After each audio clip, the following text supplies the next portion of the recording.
Really those who are, the chairman of AICT is joining, Mr. Anil Sahasrabuddhe. Oh, very good, very good. Anilji, welcome. I think he's Anil Sahasrabuddhe is the chairman of AICT. We know each other for almost 25 years. होगा ना अनिल जी 25 साल? हाँ हो गया होगा. हाँ. कल तो हो ही गया. So we are starting now. Our first speaker is Dr. Indranil Basu Ray. Dr. Indranil Basu Ray will speak on the science of yoga, its implementation as a public health measure. Now he is a cardiologist and interventional cardiac electrophysiologist. He is associated with a hospital as well as the university at Memphis. He resides at Memphis, USA. So he is also associated with AIMS Uttarakhand. And he is basically from Calcutta. He started yoga at the age of 6 and he follows the school of yoga propagated by the great saint known as Babaji. Right, Indranil? yeah, Kriya Yoga. Paramahansa Kriya Yoga, Swami Yogananda Paramahansa. So he is also an exponent of yoga. So tomorrow being the International Day of Yoga, he will speak on this subject. Now today, the 20th of June, is the Foundation Day of West Bengal. So we will be celebrating this day, and Shri Sanjoy Som will speak on how the state of West Bengal was formed in 1947 history. So I will introduce Sanjoy a little later when he starts speaking, because people are still joining. Now we have two platforms here. One platform is Zoom. The other platform is Bangla Live, RITAMBangla.com. So large number of people will be visiting the website and attending the program. So, and Indranil will speak first. Maybe he will leave before our program ends because he has another talk for the Middle East. 9 countries in the Middle East, he will be speaking on yoga. So Indranil, now you can start.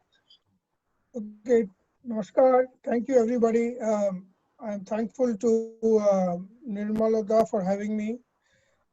It's good morning here in America and obviously good evening in India. তো আজকে আমি যে বিষয়টা কথা বলবো সেটা principally বেঙ্গলে Indranil, Anil ji may not be very comfortable with Bengali. Oh, okay. And there is another lady, Anamika Sheth. She is from Mumbai. She is also not very comfortable in Bengali. Yeah, then I can speak in English. Nirmalda, I can understand very well Bengali, but while speaking, because I do mistakes in grammar, so I don't try to do it. Otherwise, both Assamese and Bengali I can follow. I leave it to Indranil. Sure. I mean, Anilji, you're not a Bengali.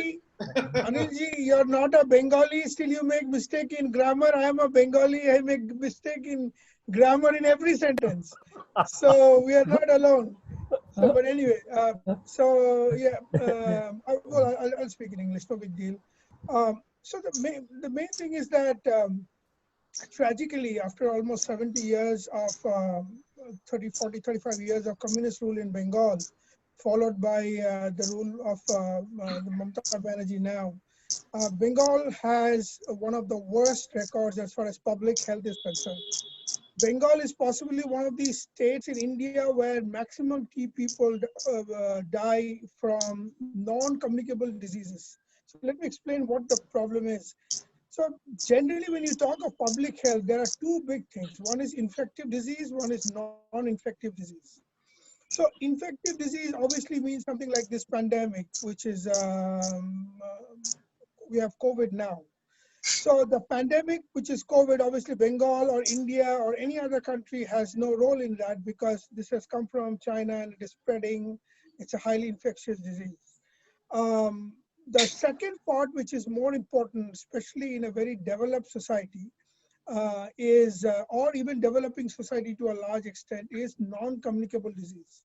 So other than countries, almost 1/3 of the world, that is around 60, 70 countries, which is extremely low in their development index, countries like India, which is middle to high, they tend to have more non-communicable diseases. And how good your public health system is depends on as to how you can manage this non-communicable disease. So let me give you a few instances so that we can understand. Kerala and Bengal have certain things in common, and that is both of them had communist government. But the tragedy is, whereas Kerala is number one, whether in a large number of health indices, West Bengal is a very poor way behind. So let's start with a couple of numbers that will make people understand how bad we are in West Bengal. The the normal life expectancy in Gujarat is around 74 years. That in Kerala is around 73 years. West Bengal, it hovers around 67. So it's a shame that the state that was during B.C. Roy's time the most industrialized state in the country, the state which has got a medical college that got the second Nobel Prize by Ronald Ross for his research in malaria, thanks to this 70 years of different rules, we have become one of the worst state health-wise anywhere in the country. It's such a shame that, I mean, if I start giving you a couple of, I don't want to spend a lot of my time giving this because anybody can look it up. It's nothing, it's not hidden from anybody. We have small substations, sub-medical centers, which is called the primary healthcare, around 10,000 in Bengal. Out of that 10,000, not even 5,000 are government buildings. They're either rented or they're taken from somebody else. And half of them, over 5,000, don't even have a bathroom. So have you ever heard that you have a primary health center does not have a bathroom or a washroom? So it's a pitiable condition. Couple of days back, I don't want to name anybody, but I got this information and then it was in the papers that a BDO got hit in his car by a truck. In the entire North Bengal, starting from Darjeeling or way up the Sikkim border to up till lower than Malda, there is not even one single good trauma center where people can get treated. So this BDO, it took 6 hours to get to a place and then he died on the way. So it's a shameful, I mean, it's unbelievable. And if you look at the indices of diseases in the rest of India, you will find diabetes is the biggest killer. Heart disease is the biggest killer. Now, heart disease is preventable. Diabetes is not preventable, but you can prevent the dangers from diabetes. But do you know what is the biggest killer in West Bengal? So you might think, well, it must be stroke, it must be lung disease. No. The biggest killer in West Bengal is accident, which is completely, totally preventable. So we are coming to a stage to understand that this is a complete break in basic fabric of healthcare, unfortunately in Bengal. And the problem is that this stems from multiple things. And one is the basic fabric of human existence borders on three important things for which, as a preventive measure for health. Number one is getting appropriate nutrition, which obviously in India, in Bengal, you don't have. There are tons of people who are below poverty line. The number two important thing is spread of preventive medicine. Preventive medicine is what that saves people. I'll give you an example from the world. America spends out of $1, which is, I don't know, 68 to 70 rupees now, 10% or less than 10% on preventive medicine. So America is number 40th, 40 in the World Health Indices. America spends 42 times more than Sweden. So spending 42 times more than Sweden, America is number 40th. Sweden and Finland is number 1 and 2. Sweden spends 40 times lesser than America. But Sweden spent 40 paisa on every rupee, for every dollar, 40 cents goes for preventive medicine. So it is important to understand that the health of a country does not, or a state, does not depend on how big and how many big hospitals you have. West Bengal has failed on that too. That is a different parameter altogether. But the crux is that it depends on preventive medicine. Take, for example, COVID. Today, the state government is trying to hide the number of COVID. I have seen pictures of people not following social lockdown. Now, as you guys know, I'll give you one small example which will make you understand it very clearly. If you look at the statistics in New York, Columbia University came out with these statistics for modeling. On the 1st of March 2020, New York had 65,000 deaths.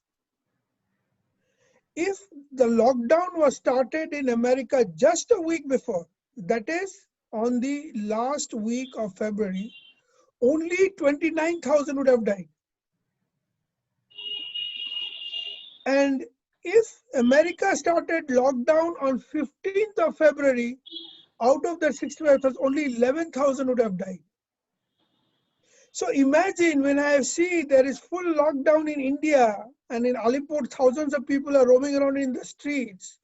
And in central Calcutta, people are going out with drums and other things, celebrating God knows what. So it's a complete failure in every sense of the term. And then I hear in the middle of the night, bodies are being shifted, burned, acid thrown so that the face cannot be recognized. So the problem we have is a complete lawlessness, a state where their basic norms of health is thrown to the winds, a state where basic infrastructure that is needed for safety of human beings is not even there. I mean, even the worst countries in the world don't have accident as the biggest cause of death. You can have diabetes as the biggest cause of death. You can have heart disease as the biggest cause of death. Entire Western Hemisphere has heart disease as the biggest cause of death. But having accidents as the biggest cause of death, a large cause of death is snake bites. Because you can go, it's my personal experience. When I was at Nilratan Sarkar, out of 10 patients, only 1 or 2 patients we could treat. 9 patients had to either die or we had to send to some other hospital. On an average, they had to go to 5 or 6 different hospitals before they got a snake venom. And 90% time, if it is a bite by crate or a king cobra, they would die. So the question is, this is the pitiable condition in Bengal and things have not changed. We have passed 10 to 15 years after I left, or even more, 20 years after I left Nilratan Sarkar.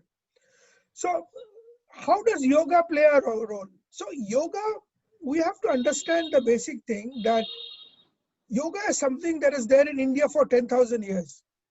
But we need to give yoga a completely different look. Why?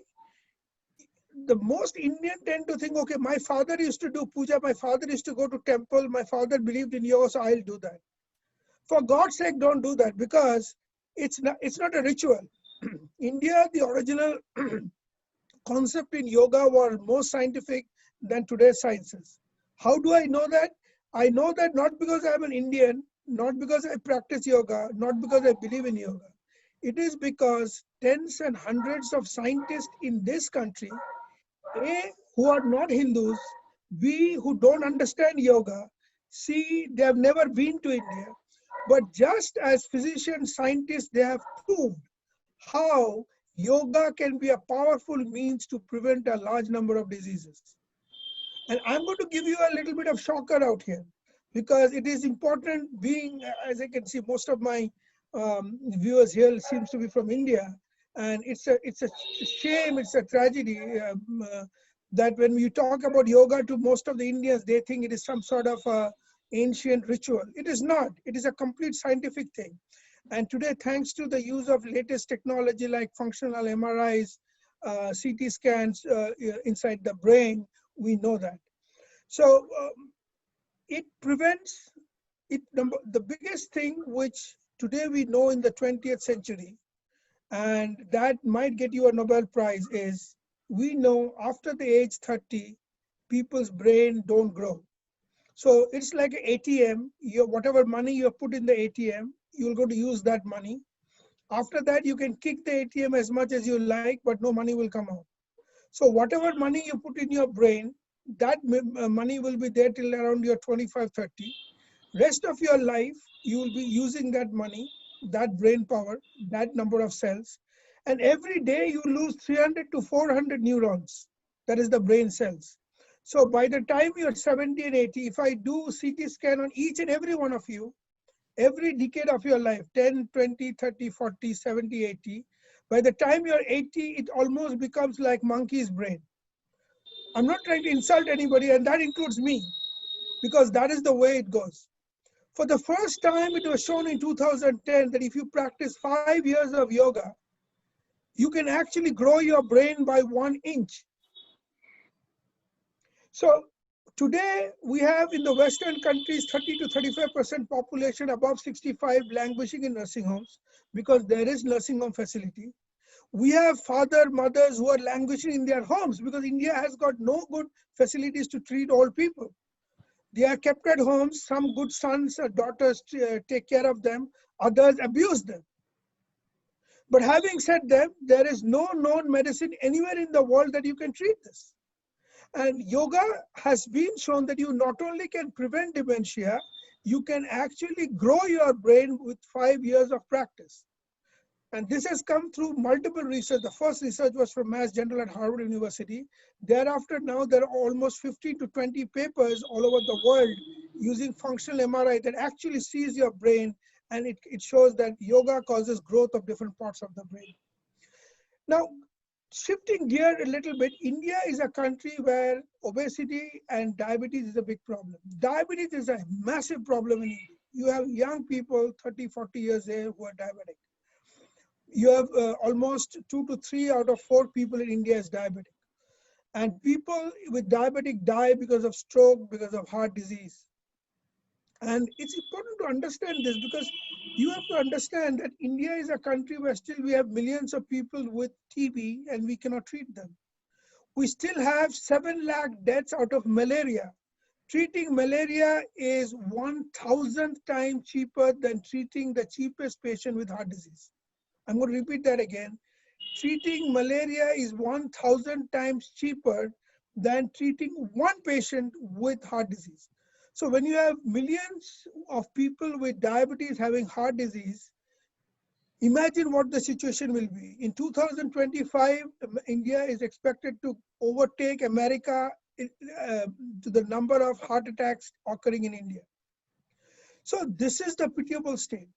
So that's where I think yoga plays a very powerful role in changing the lifestyle and in practice.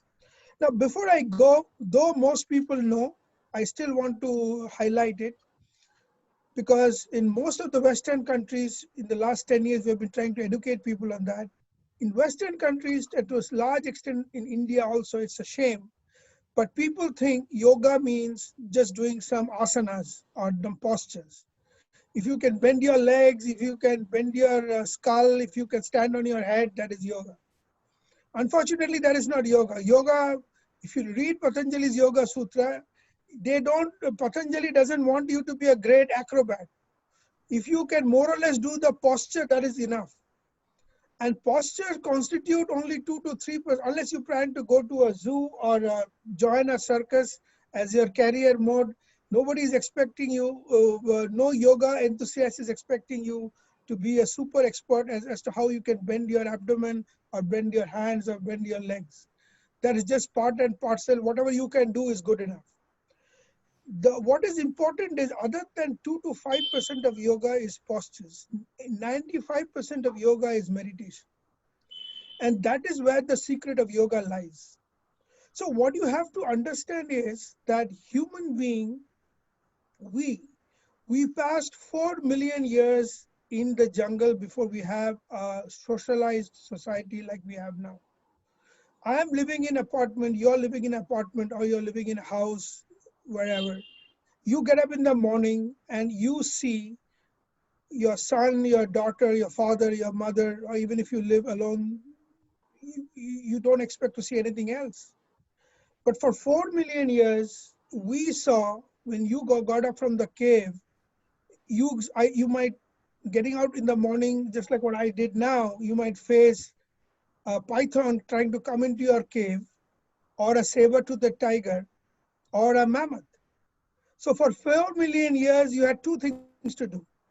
You either killed it or it killed you. Thankfully, our predecessors won the war by killing these animals. So that's why you and I are the predominant species in this world. So it's very important to understand how we came and what influence that it has. So our brain is acquainted to be negative. What does that mean? If you are out in the garden and you see a rope far away, you are going to make sure it is not a snake. Why? Because your brain is tuned towards negativity. And this negativity made human beings the predominant species on Earth. Otherwise, dinosaur would have roamed on Earth still. Now, most of this negativity is no more required, because when you get up in the morning, you don't have python ticking at your door. But unfortunately, even in our daily lives, while we eat, sit, I have negativity. I have negativity. Why? Because Sanjoy Som, I can see, has got more books than I have in my library. Because Nirmala Da is heading multiple big organizations, and I'm sitting in my home and doing nothing. So because Tushar Da has got a lot of accomplishment, I have nothing. But you have to understand these sort of, whatever you call it, these sort of competitiveness or jealousy, unfortunately, doesn't hamper Tushar Da, doesn't hamper Nirmala Da, doesn't hamper Sanjoy Som. Because remember, we are an ancient animal. 90% of our brain is still the reptilian brain. On top of that, we just have a coat of the human brain that we developed in the last 10, 15,000 years. So that reaction, like I have the same reaction like a dinosaur. But the problem is, like a dinosaur, I cannot go up and eat Sanjoy Som. I can only be jealous of him. So if I am jealous of him, it doesn't harm him to even 1%. Who is it harming? It is harming me. I am releasing those chemicals that is making my heart go fast. And today in the Western nation, every 2 minutes, somebody is dying because of sudden cardiac death. I am harming because my blood vessels is getting lined with fat, so that I have massive stroke, massive heart attack. I am dying because my kidney is failing because it doesn't have enough blood. So stress is the important component of our living. And what is funny is even simple things. Okay, this guy has this much money I don't have, which you think is very innocuous. But this so-called innocuous things generates the same reaction in the body. And that is important to understand. Body doesn't have different reaction for the different things. You might be jealous of any damn thing in the universe. It doesn't matter. You may be, but the reaction in the body is same and similar. The unfortunate part is different. The unfortunate part is having stress is good. When you're giving an exam, you have stress, yeah, it will increase your capacity to do. You're in a job, you're expected to perform, you expect to do. You're the person, you're the scientist who's going to send the next A to Mars, little bit of stress is good. But most of us have what is called toxic stress, which means our living, like not having basic health facilities, standing in line for ration shops forever, or not even having basic health. You're going from, you have COVID, you're a doctor, being a doctor, you're going from hospital to hospital to get admitted. All this causes stress, which is known as toxic stress. So you don't actually die from COVID. Much before you die from COVID, you die because of the stress. Some people die because of heart attack. Some people die because of having stroke. So what yoga does is yoga prevents this. Yoga decreases the stress elements. Now, we used to say that for 5,000 years, that yoga decreases stress. And that is the one reason why I'm in America. Because when I was a kid, I got initiated, as I said, to one of the most powerful system of meditation, Kriya Yoga. Your Mahavatar Babaji, Lahiri Baba, my guru is Hariharananda Giri. So these are very powerful systems. You have thousands of rishis sitting in the Himalayas who nobody knows. They don't even come out in the public, unlike some of the gurus you see today. So my job I thought was to get the science out of it. And today we know the science because we have traced down gene changes. So I'll go through one by one, but before that, let me explain the basic thing. So when you have stress, over 300 genes are activated in the body, which play a role to ultimately kill you. They may not kill you the next day, but they'll ultimately kill you. Why? Because remember, body thinks you're in danger. For 4 million years, body has been taught you're in danger. Body does not know that you're sitting in your air comfortable, being jealous of somebody else, being jealous of your co-partner in your job who got promoted, but you didn't get promoted. So body does not know all that. Body is still that ancient primal body, and its reaction has been the same. So the job is that's why Buddha said that pain is mandatory. Imagine this, 4,000 years, but 2,000 years back, this is such an important statement. Pain is mandatory. So if you are born on earth, even if you are Swami Vivekananda, there have been days where he couldn't feed his family. If you are Jesus Christ, he got burnt in the cross. So it doesn't matter who you are. Even if you are God on earth, you will have to suffer pain. But imagine the next line, what he says. So Buddha says, suffering, pain is mandatory, but suffering is optional. So you will get stress. You will find situations which are difficult to treat, too difficult to face. But if you are going to suffer or not, that depends on you. That's the actual story. Nothing can be more true than what Buddha said 2,000 years back. So we get stressed out and we cause activation of all these genes, which causes damage and destruction to everything. It increases the destruction of the brain cells. So by the time you're 60, 65, you start forgetting, where did I keep my key? Where did I park my car what did I ask my son to do? Or I forget my bills, things like that. And it's very subtle. But then as you progress, you slowly find you have full-fledged dementia. Some people even have psychiatric problems. By the time you're 40, 50 years old, most people develop diabetes in India. And they have severe diabetes, uncontrolled diabetes. You have hypertension. Now, these genes can be reversed by practicing yoga. It has been shown that each of these 300 genes, called the CTRA, C for Calcutta, T for Tom, R for Ram, and A for America, these genes can be reversed. Their action can be reversed by practice of meditation. Moreover, in 2009, a lady got Nobel Prize for actually showing that meditation can decrease aging. So we have this oft quoted statement, oh, I saw that guy. I am one of the professors. Nirmala said, I am a professor of cardiology at the second AIMS, which is almost 12 years old in Rishikesh. We have multiple events. We produce multiple cardiology specialists also. So I have seen people in Uttarakhand who tell me they are 90 years age, but they look like they are 60s. So when we think of this, we just, oh, the guy is very spiritual. But now we know the science. If you can decrease the aging of each and every cell of your body, which has given people a Nobel Prize in 2009 by practice of meditation, these people have been practicing meditation for 30, 40 years. And that's why modern medicine has come out with a newer concept which was not there before. Just because of yoga. What is that concept? That is very, very important in public health.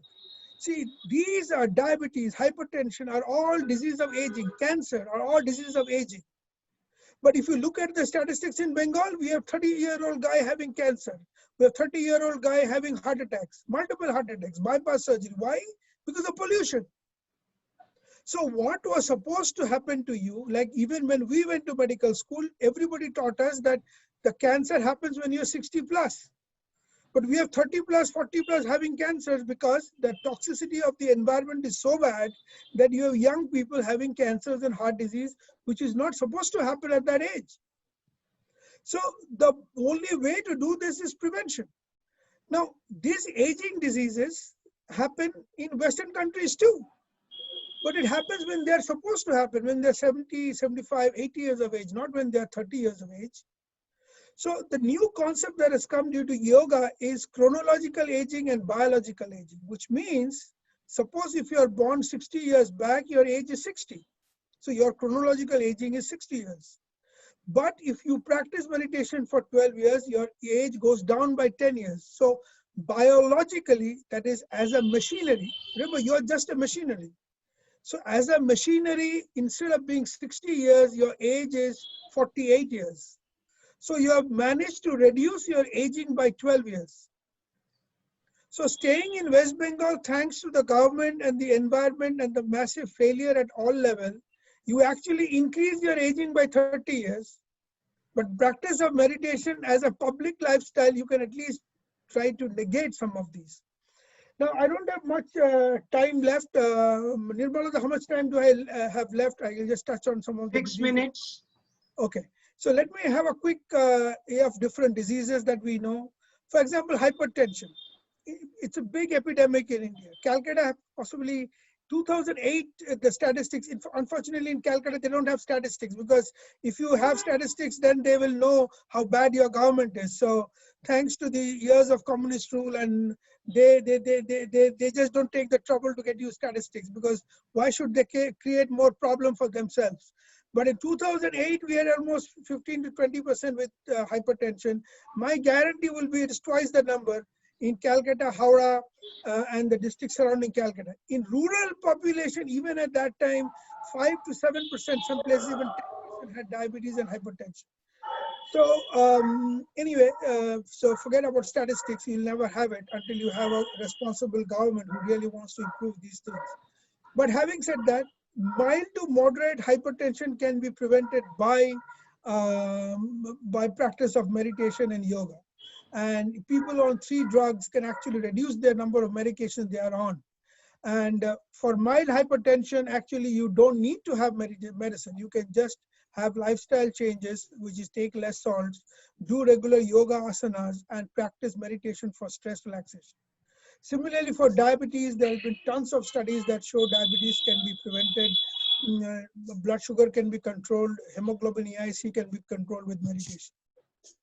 We are actually coming out with a paper because now COVID-19 is a pandemic, which is contributed by some of the biggest names, scientists from all over the world, including some of the top premier universities in Germany, England, America, that we are actually showing that in COVID, when you're locked down, you have a lot of anxiety and depression, and that can be prevented by yoga and meditation. The problem with the anxiety, depression is that both anxiety and depression actually makes you more liable to get COVID. Not only that, they can also ensure that if you get COVID, you have severe COVID, which actually kills people. And remember, it is very, very important to remember, because it is so important nowadays that we have COVID all over the country, that COVID does not actually kill. People who have mild, moderate to severe COVID, it is your body that kills. So what happens? What happens is COVID is a very dangerous virus. It enters your body, it shuts down the immune system. So by the time the body knows that you have COVID, body prepares its immunity to kill the COVID. So unfortunately, there's an old saying in Bengali which says, to kill a mosquito, you don't need a tank. So that is exactly what happens. The body, instead of to kill the virus, not only gets one tank, gets multiple tanks. So there are really battle tanks, Arjun 90, one of the world's biggest battle tanks. So what happens is body releases a bunch of cytokine chemicals called interleukin 6 and all, which causes a massive reaction inside the body. Virus obviously gets killed, but your lung, your heart, your brain, everything gets killed along with the virus. This is called cytokine release syndrome. And the only, and obviously we are trying to get medicines now for killing. We just have one medicine, but that doesn't work very well. That just brings down that's called remdesivir.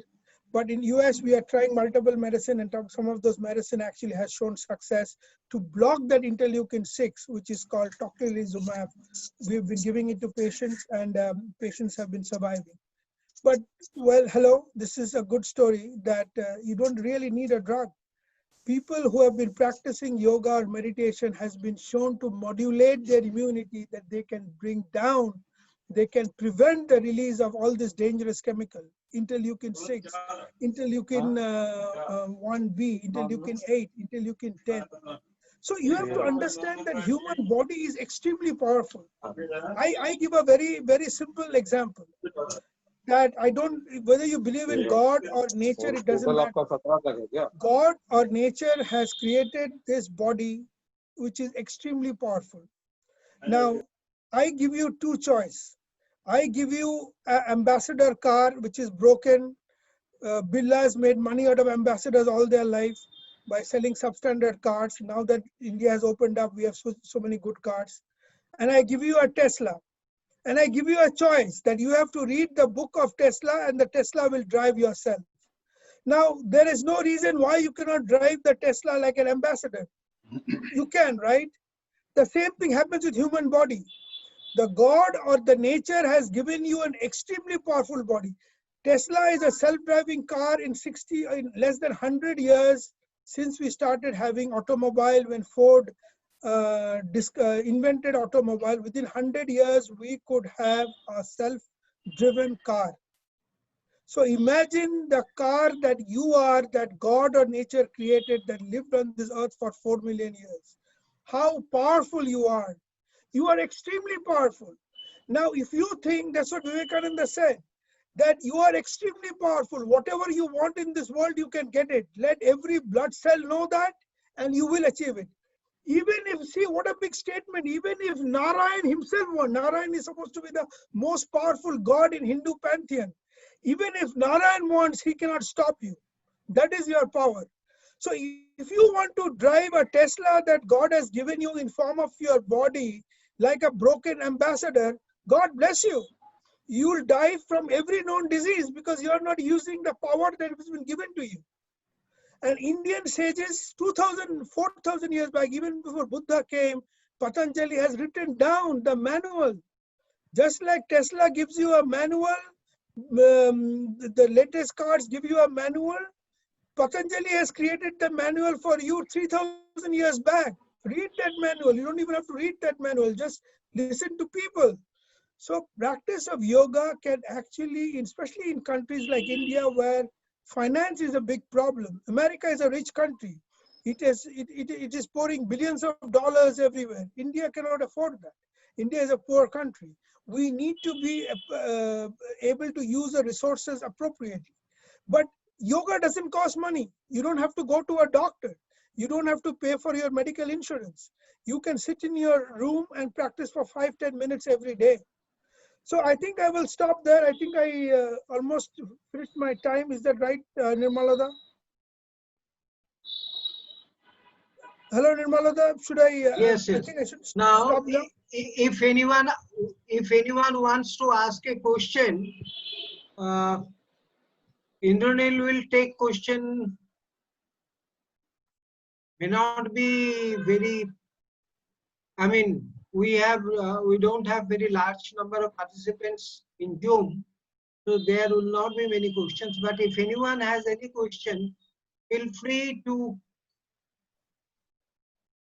ask question. And if you want to ask question, you unmute yourself.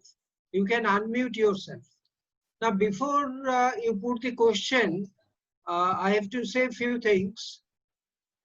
Indranil was very keen that there should be an organization in Kolkata which can propagate subjects like what he spoke of and many other important subjects, and who can work for the welfare of the people of West Bengal. So keeping this in mind, a new organization named Ganges Mississippi Dialogue, Ganges Mississippi Dialogue is being formed. Today we are launching it. Now Mr. Anil Sahasrabudhe has a question. Anil ji आप खुद को unmute कर लीजिए. You can unmute. Yes. Yeah, I unmuted. I raised the hand because it was so brilliant. You know, Dr. Indranil ji has put up a very high pitch for yoga, which our Prime Minister also pitched in the United Nations, and tomorrow International Day of Yoga is being celebrated. Given that, you know, there are many people who have this doubt that you rightly said that you don't require to put it, don't require, you can sit at home and do. But people say there are different varieties of meditation. There are different schools of yoga who teach meditation. So which one would be more better is one thing which people often ask. So someone who is experienced both in medicine as well as meditation, I think this answer from you will help many of the audience.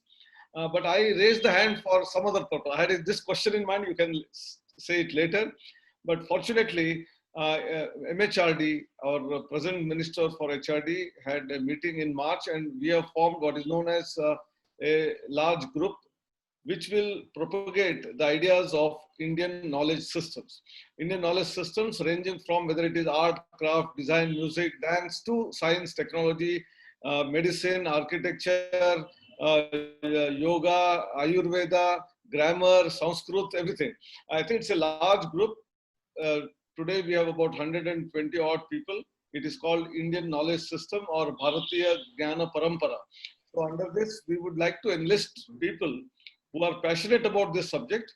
Whatever research they have done, whatever work they have done, whatever is their practical experience, let them share on this platform, so that it is not only useful for our young students to get encouraged that we had a glorious past and we can resurrect it back.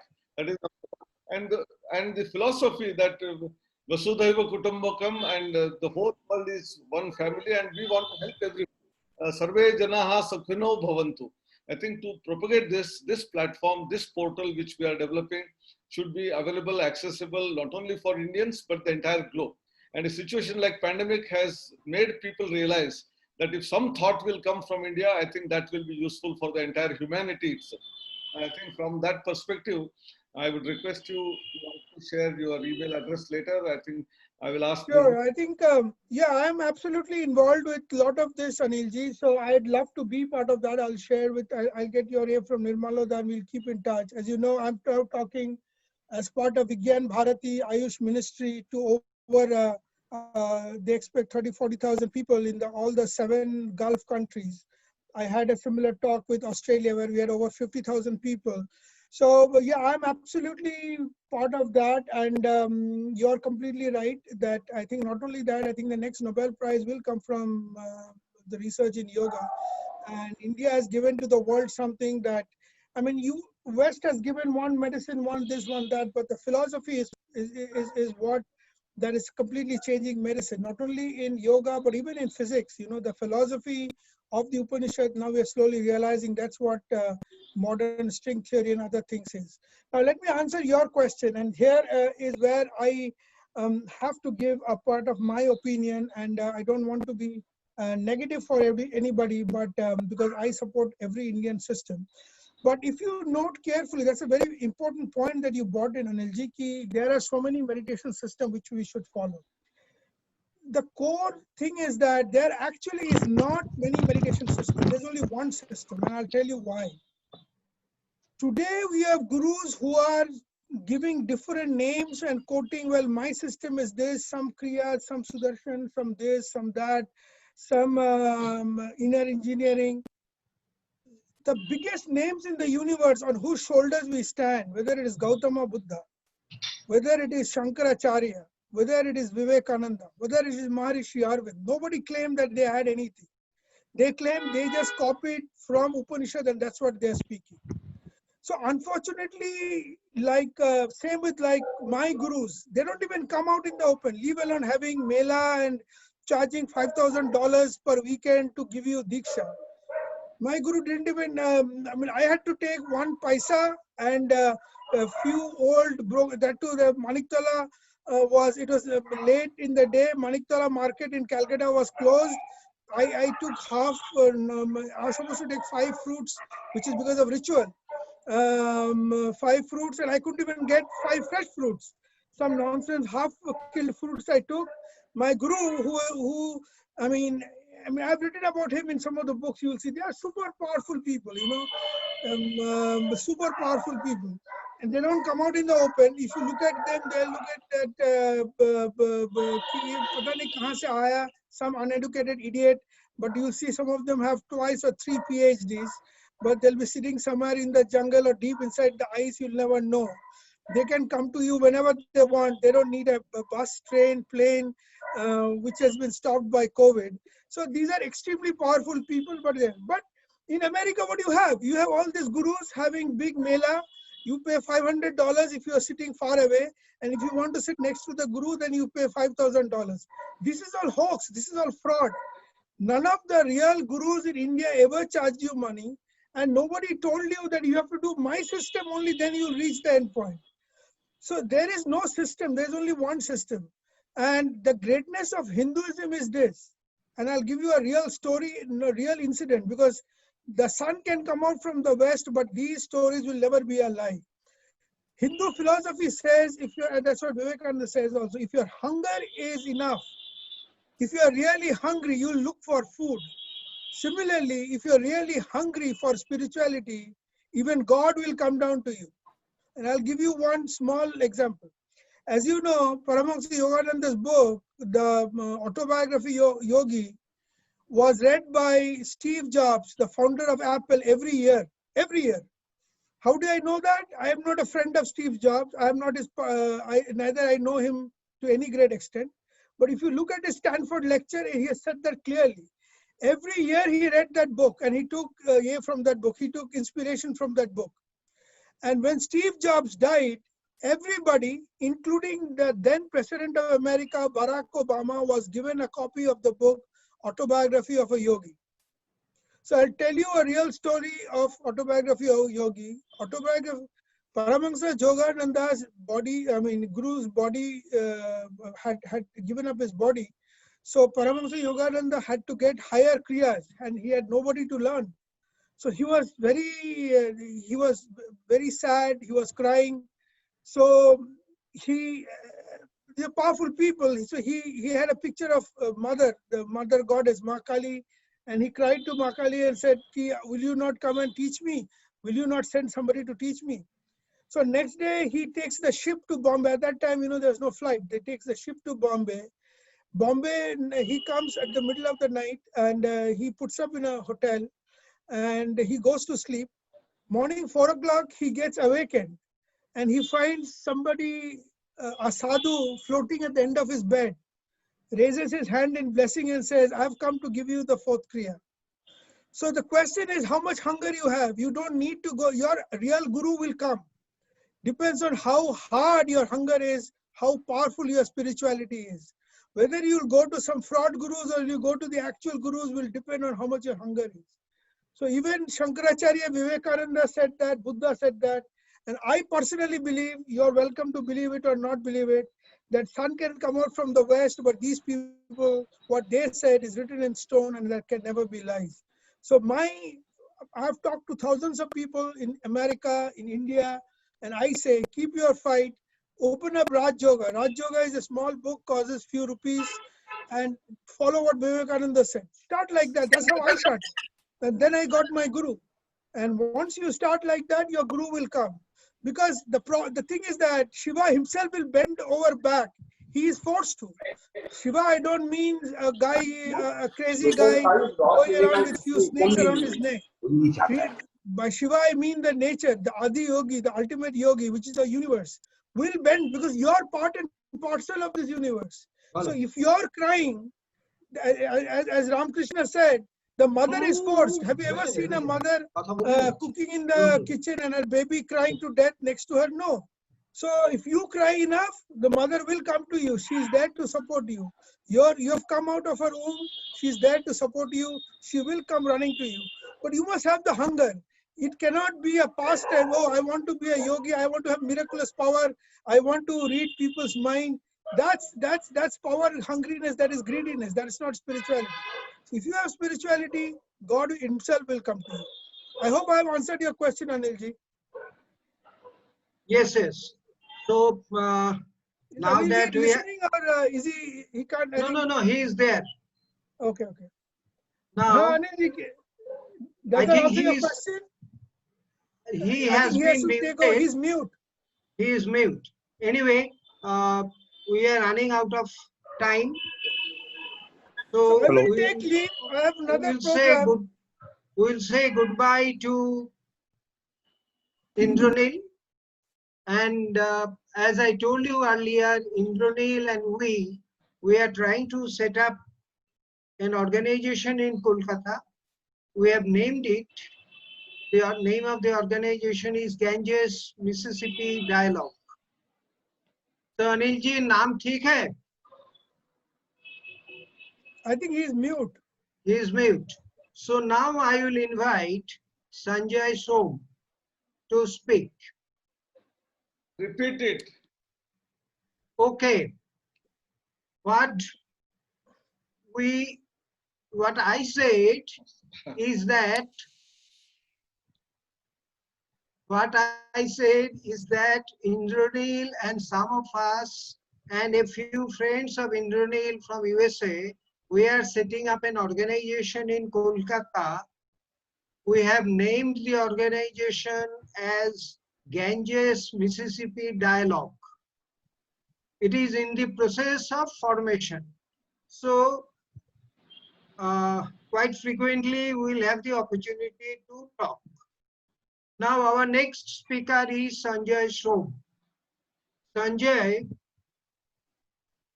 I'll start with his father. His father is the first principal of the first polytechnic in India, right, Sanjay? Right. So later on, he became the DPI in West Bengal also. Sanjay is a chartered accountant. He did his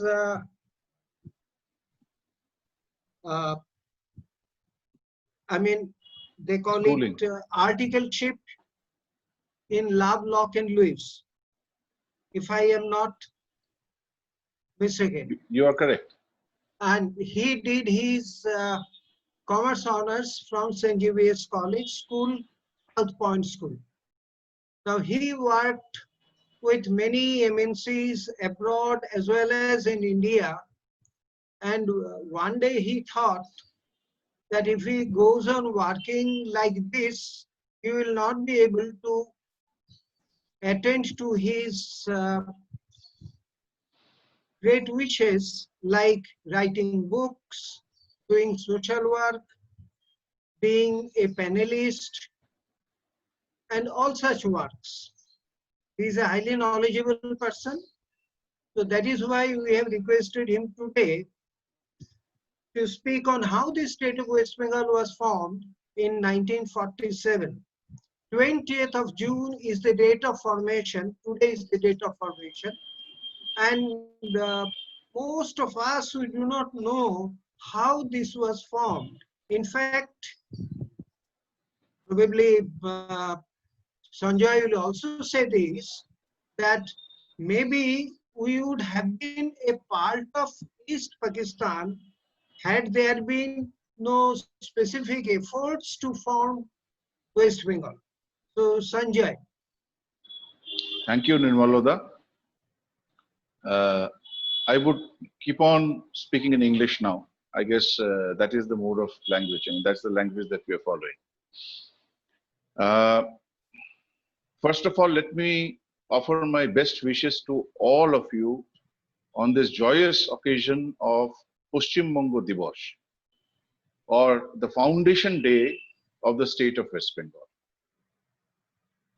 Now, as we know that many states in India were later formed on the basis of language. 1952 to 1956, between that time frame, a lot of states came up based on languages. But West Bengal and Punjab, these two states were not divided based on languages. These two states were divided based on religion. Just as in 1947, India got divided on the basis of religion. And a direct fallout of that division were in these two extreme ends of India, on the eastern side and on the western side. We, the state of West Bengal, was basically a fallout of that religious divide. Now, many people think that the formation of West Bengal is something that only the Bengalis should celebrate. More specifically, the Hindu Bengalis should celebrate. Fortunately, that's not the case. Just imagine a scenario if West Bengal was not there and the entire undivided Bengal was a part of East Pakistan. Now, what would have happened? What we call Northeast today would not have had any boundary with India. I mean, imagine this way, that when Pakistan got formed, there was a West Pakistan and an East Pakistan. They were one country, but there was no contiguous border. Nobody could travel from one end of Pakistan to another end of Pakistan without traveling through India. Similarly, had West Bengal not been there, an Indian wouldn't have been able to travel so easily to the Northeast without traveling through East Pakistan. Which means, first of all, the erstwhile states of Tripura, of Manipur, of Assam, and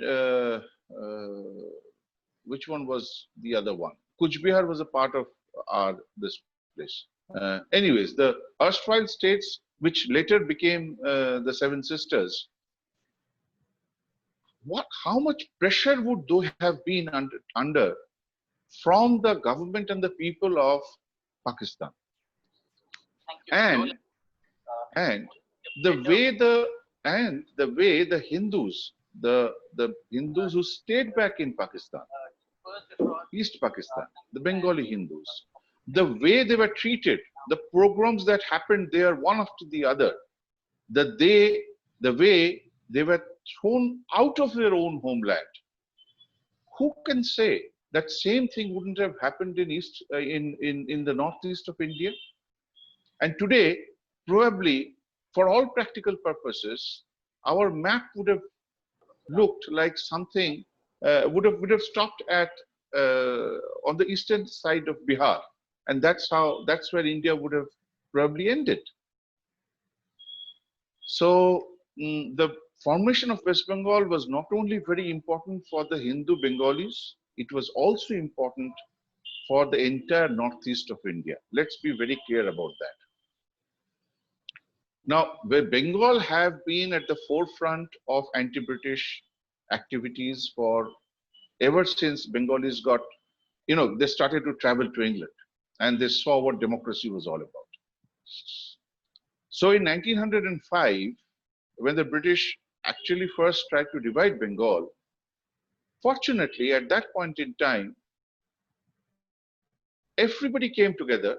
I mean, the elite, the Hindu elite Bengalis could actually bring everybody together, because Muslim League was not a factor, a political factor at that point in time, not so much as it was in 1940. Though it had just started sprouting. I mean, Muslim sub-nationalism had just started sprouting by then. And that's what the British wanted to play upon. However, people like Rabindranath Tagore and the elite of Bengal at that time could finally bring the people of Bengal together, both Hindus and Muslims. And there was this concerted effort, this common fight against the division. Fortunately, if you recall, during that time, Bengali nationalist, I would say revolutionary outfits like the Jugantar and the Unishiran Shomiti, they sprung up. And then Bengalis started seeing their young boys going to the gallows.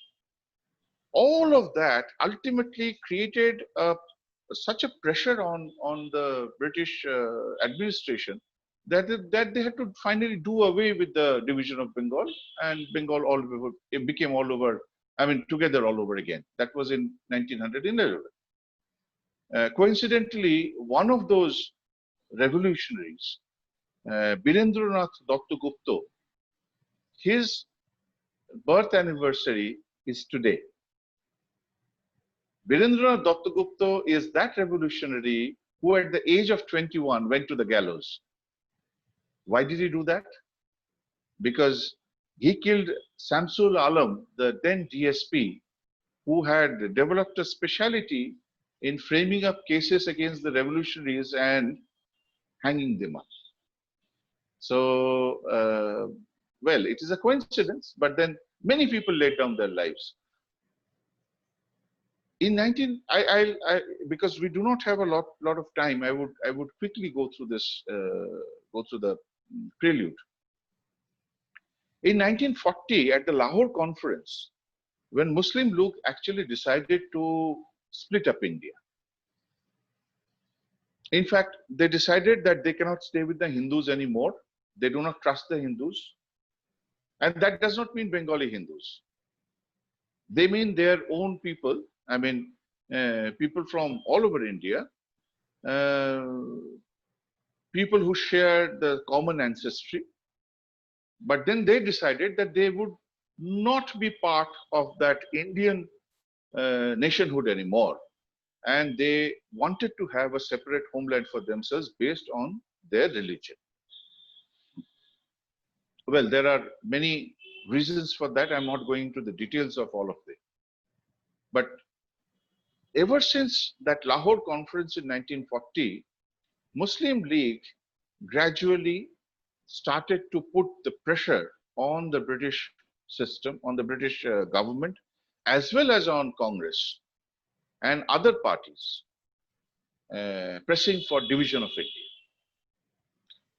Now, ultimately, they realized that there were these two ends of India where Muslims are in majority. In that undivided Bengal of 1946, Muslims were 53% of the population and Hindus were 47%. So there it was, they had majority, the Muslims had majority. And so as well in Punjab, the Muslims also had majority in undivided Punjab. So realistically, they kind of figured out that these are the two provinces where they need to do something so that the British government and the Congress party ultimately gives in to the division of India. Now, between 1944 and 1946, Mahatma Gandhi was in discussion with Muhammad Ali Jinnah. Shama Prasad Mukherjee, Dr. Shama Prasad Mukherjee, whom we attribute the formation of West Bengal to his wisdom. He had continuously, till 1946, he had opposed Gandhiji's dialogues or meetings with Jinnah and Congress's hobnobbing with the Muslim League. Because till 1946, till about March 1946, he was quite convinced that we could still have an undivided India. Then some incident happened. On 16th August 1946, the great Calcutta killing happened. And that changed every equation, be it from the at the end of Dr. Mukherjee, be it at the end of the body polity of India at that point in time, the non-Muslim body polity, and also to an extent the British Raj. 1946, 16th August, Jinnah called for a direct action day. Now, what is a direct action day? It simply means that the Indians, the Indian political establishment, is dilly-dallying, taking a decision about dividing India. So they have to be pushed, and they have to be pushed so hard. They have to be hit so hard that they are forced to finally come around to the terms being dictated by the Muslim League.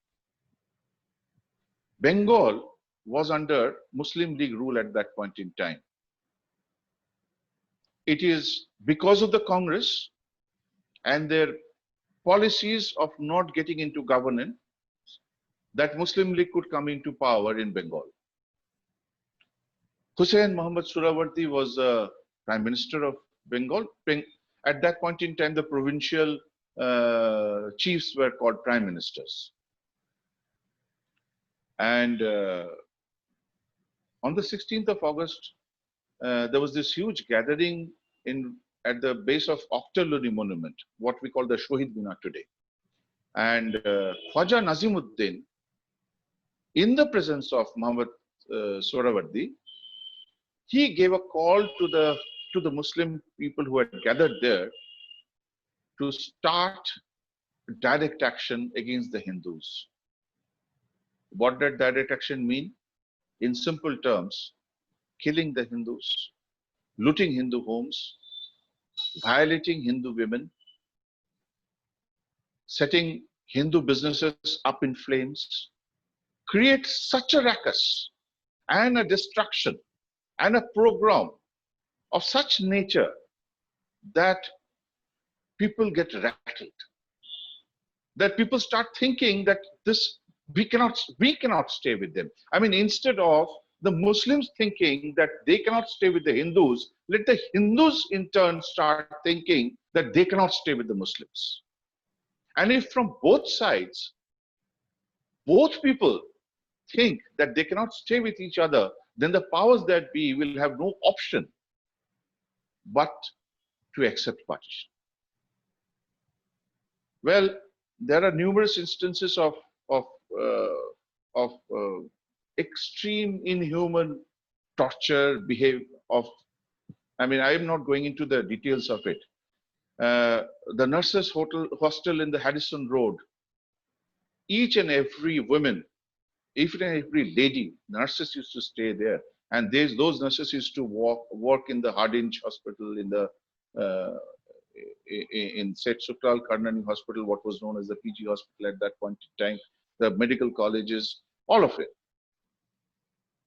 Each one of them were dragged out one by one and violated on the road, on Harrison Road.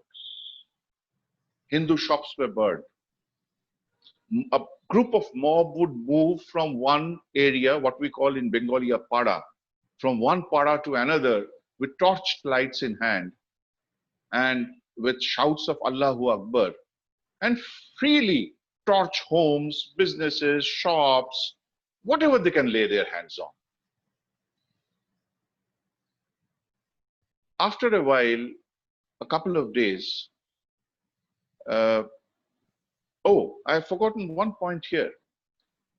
As a precursor to this, they had planned it so well. I mean, Hussain Muhammad Surawardi was a master politician. He was a tactician. He planned it so well that even before 16th August, he had replaced all the Hindu officers with Muslim officers in Kolkata police. He had appointed Niaz Muhammad Khan as the commissioner. He had appointed Muhammad Doha as the deputy commissioner of crime. And when people started going up to them, people started calling up the police headquarters. There was no response. The police didn't move. The thanas didn't respond. And on top of that, at that point in time, we had this Brigadier McKinnell, who was GIC Bengal area. He was so much in cahoots with Suravardi. The British were so much in cahoots with the Muslim League that Suravardi and this brigadier, they actually traveled across Kolkata in an open-top car to see how much destruction is happening and move on from one para to another para as if everything is just fine. And completely ignore wailing women, wailing children. Nothing actually affected them. 2 days after this thing happened, I mean, in the sense as it happened, 2 days into this program, a few people, mostly from Bihar, people who used to supply milk to households in Kolkata, they stood up.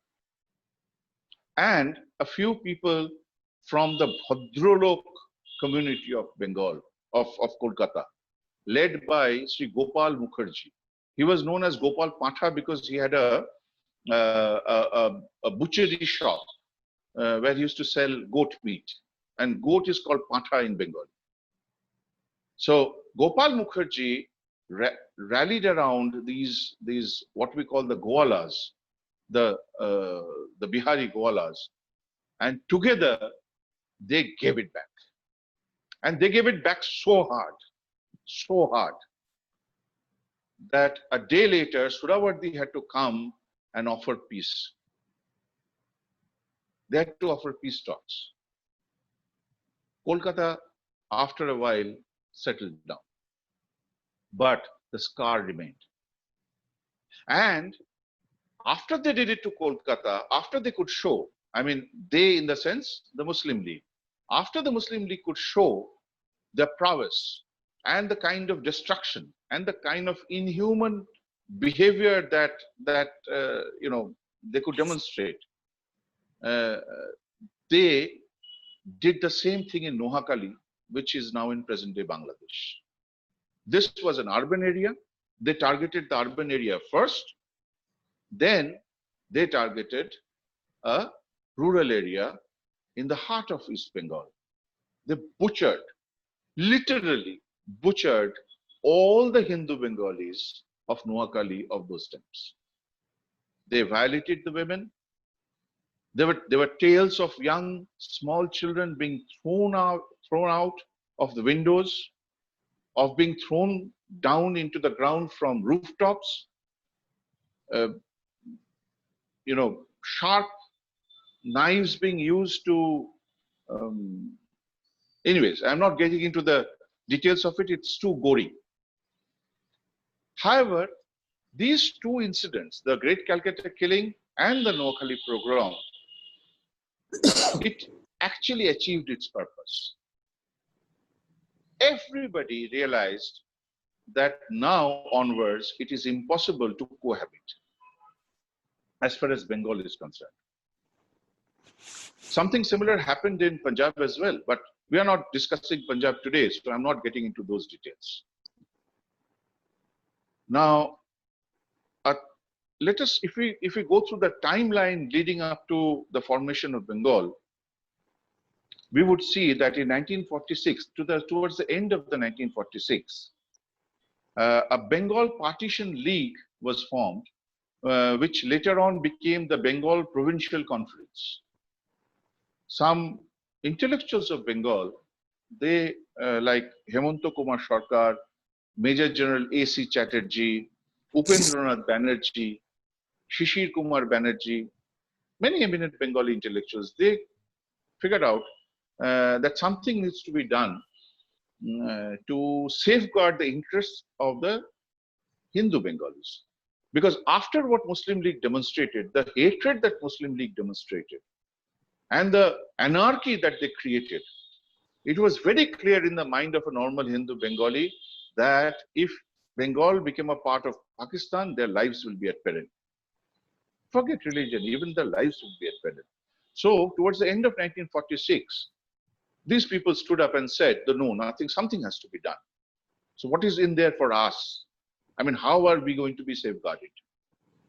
And then a movement gradually gained ground. I'm quickly going to run you through the timeline. On 15th March 1947, the Bengal Hindu Conference happened in Kolkata. Now, if you look at the attendees, Dr. Ramesh Chandra Majumdar, Dr. Makhunlal Roy Chaudhuri, Dr. Sunita Kumar Chattopadhyay, Pandit Ramashankar Tripathi. Obviously, all of this happened because of Dr. Shyama Prasad Mukherjee. He was the convener.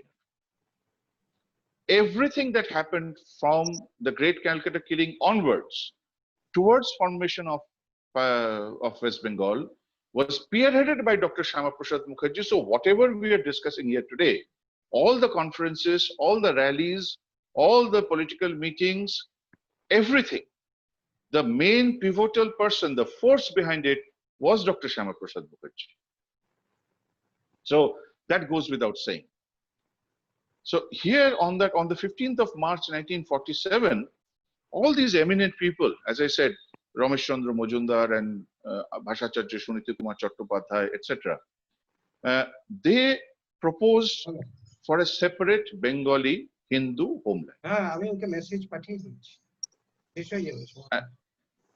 That was probably the first time.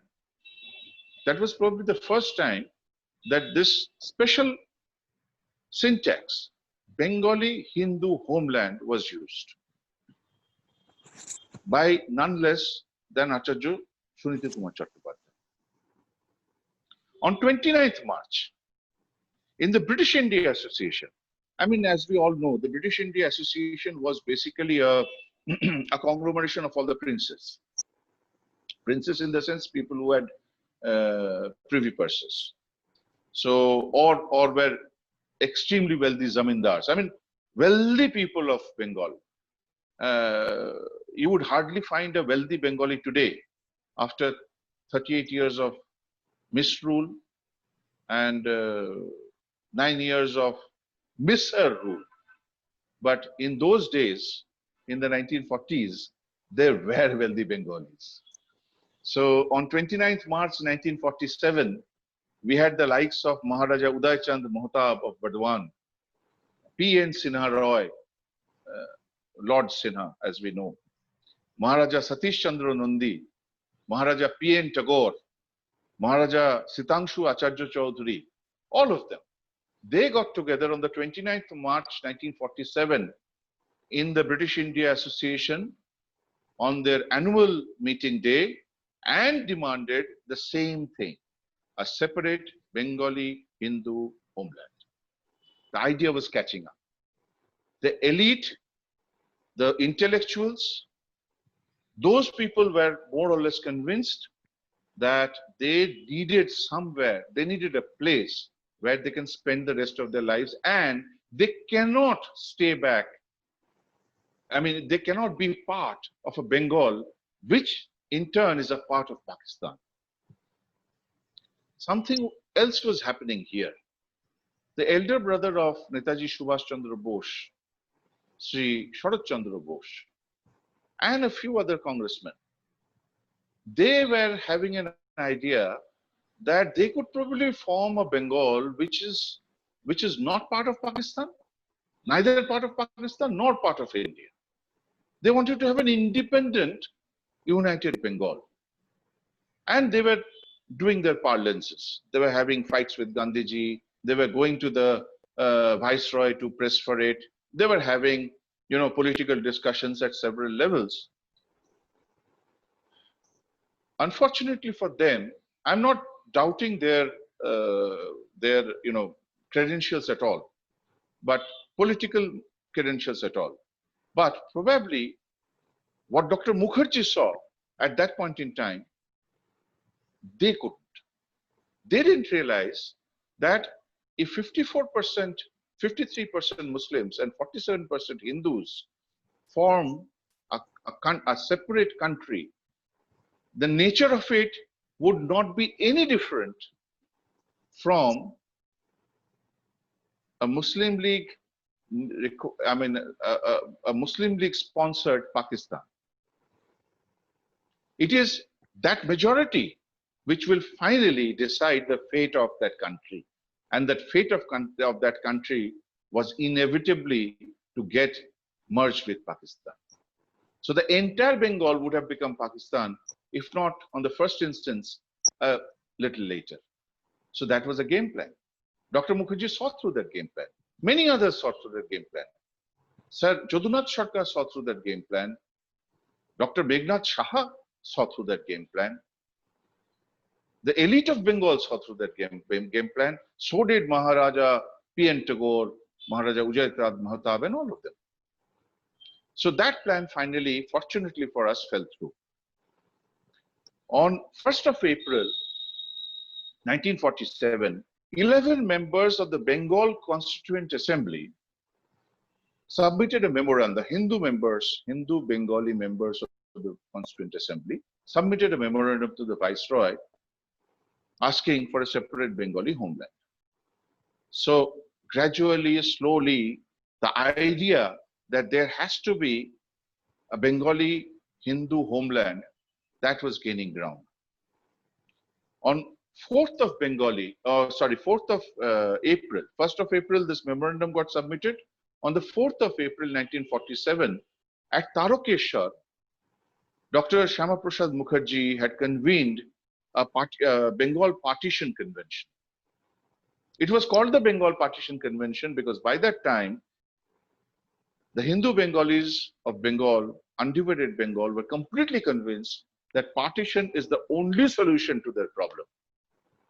What was the problem? Very simple. The problem was to keep their Bengali identity alive, to not let an alien culture take it away from them, to not face a situation where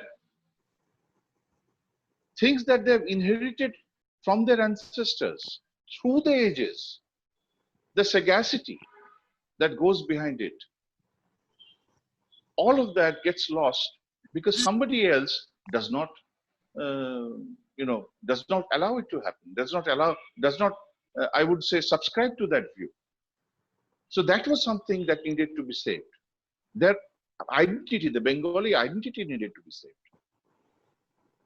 So this Bengal Partition Convention in Tarokeshwar was attended by, obviously it was chaired by Dr. Shyama Prasad Mukherjee, but it was attended by Sri Kritish Chandra Niyogi, Dr. Nolini Ranjan Sarkar, Devendra Lal Khan, Makhon Lal Sen, Atul Chandra Gupta, Dr. Bidhan Chandra Ray, Dr. Pramothanath Banerjee, and such eminent people.